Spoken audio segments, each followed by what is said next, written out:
Hi friends, நான் உங்க அனிதா வெங்கட். இன்னைக்கு நான் உங்ககிட்ட ஒரு மேஜிக்கல் ரிச்சுவல் பத்தி தான் பேச போறேன். Bay leaf ritual. பிரியாணி இலைன்னு சொல்லுவாங்க, வாசனையா இருக்கும், நீங்களாம் கேள்விப்பட்டிருப்பீங்க.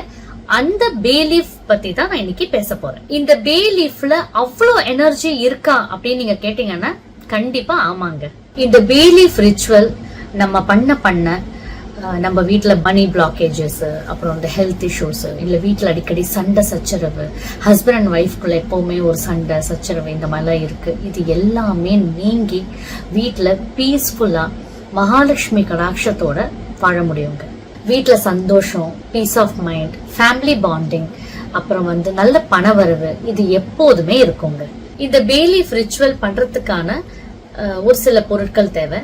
அது ஒரு விளக்கு, அப்படி இல்லைன்னா கேண்டில் கூட நீங்க எடுத்துக்கலாம்.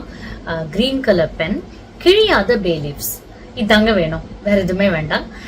அதே மாதிரி நீங்க இப்ப இந்த பே லீஃப்ல எழுத போறீங்க அப்படின்னா பாசிட்டிவான திங்ஸ் மட்டும் தான் எழுதணும். இப்போ உங்களுக்கு நல்ல குட் ஹெல்த் வேணும் அப்படின்னா நீங்க குட் ஹெல்த்ன்னு எழுதினாலே போதும். அதை நீங்க கிரீன் கலர் பென்ல பே லீஃப்ல குட் ஹெல்த்ன்னு எழுதிட்டு ஒரு ஹோல்டர், இப்போ கிடுக்கி மாதிரி ஒரு ஹோல்டர் இருக்கும் இல்லையா, ஏன்னா நம்ம கை நெருப்புல பற்றக்கூடாதுங்கிறதுனால சொல்றேன். அந்த ஹோல்டர் வச்சு அந்த எழுதிட்ட அப்புறம் அந்த பே லீஃபை பிடிச்சு நீங்க அந்த விளக்குல ஃபுல்லா காட்டி அந்த பே லீஃப் ஃபுல்லா எரியணும். எரிஞ்ச உடனே அதோட ஆஷஸை நீங்க தட்டுல கலெக்ட் பண்ணிக்கோங்க.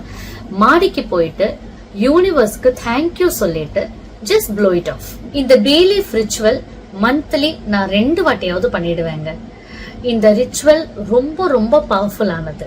எனக்கு இந்த பே லீஃப் ரிச்சுவல்னால நிறைய நல்ல விஷயம் நடந்துட்டு இருக்குங்க. உங்களுக்கும் நடக்கணும் அப்படிங்கறதுனால தான் இதை நான் உங்க கூட ஷேர் பண்றேன். இந்த பே லீஃப் ரிச்சுவல்னால உங்களுக்கு நடந்த நல்ல விஷயங்களை கமெண்ட் பாக்ஸ்ல கமெண்ட் பண்ணுங்க.